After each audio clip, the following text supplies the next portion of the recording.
DACA scandal rocks Washington, what they found has Dems fleeing the Capitol.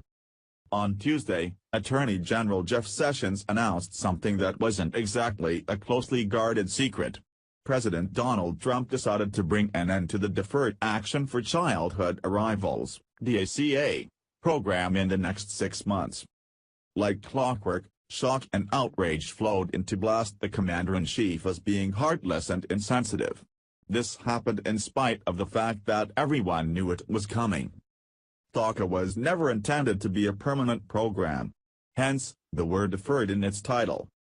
It came to life under former President Barack Obama's watch, and he essentially crammed it through and hoped it would become so accepted that everyone would forget about it. Trump was not about to let that happen. So how bad is it with this program? According to this former official with the United States Citizenship and Immigration Services Agency, it's a raging dumpster fire. Breitbart reports. Fraud is rampant and huge for the Deferred Action for Childhood Arrivals DACA program, a former official with the United States Citizenship and Immigration Services agency alleges. Under DACA, nearly 800,000 illegal aliens were given temporary protected status and work permits to remain in the United States. Experts have told Breitbart Texas that during the Obama administration, background screening was lax. So, is this just hyperbole from an aggrieved employee that doesn't agree with the policy? It certainly doesn't sound that way, as he has plenty of facts to bolster his take. In an interview with LifeZette, former manager of the agency's investigative unit, Matt O'Brien, alleged that the fraud rate for DACA is roughly 40 to 50% and potentially even higher. Based on what I had seen and what I discussed with my colleagues, the fraud rate is 40 to 50%. It's possible that it was higher, he told LifeZette this week. As with most federal programs that are implemented in a willy-nilly fashion, those that are actually tasked with implementing the program can tell you a whole lot more about. Politicians are quite adept at selling things and making them sound good. Unfortunately, there are far too many instances in which the details on how to make the program a reality fall by the wayside. By extension, far too many things fall through the cracks. When that happens, fraud and abuse becomes rampant.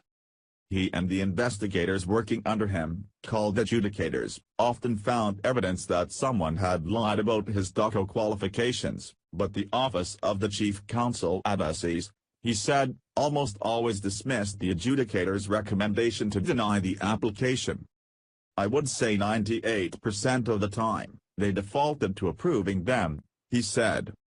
O'Brien's assertion that USCIS often rushed to get illegal aliens on the DACA rolls matches up with previous Breitbart Texas reporting which revealed how the Obama administration added 122,221 DACA recipients to the amnesty program in the last 3 months of his presidency.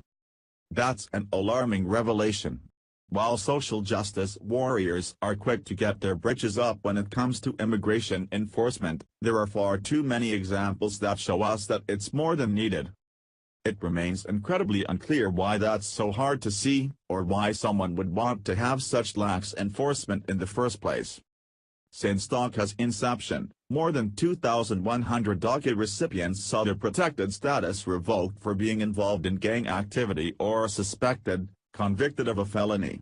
Due to a loophole in the DACA program, more than 39,000 illegal aliens have been able to obtain green cards and more than 1,000 naturalized.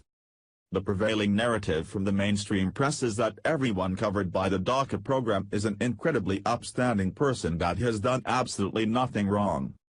That's a statistical impossibility. To tug the heartstrings even further, it's explained that all they want is a home and whatnot. That's great and all, but when we're talking about the safety of others being potentially impacted by the program, there's obviously some things that need to be cleaned up. Trump and his administration are setting out to do just that, and there's really nothing more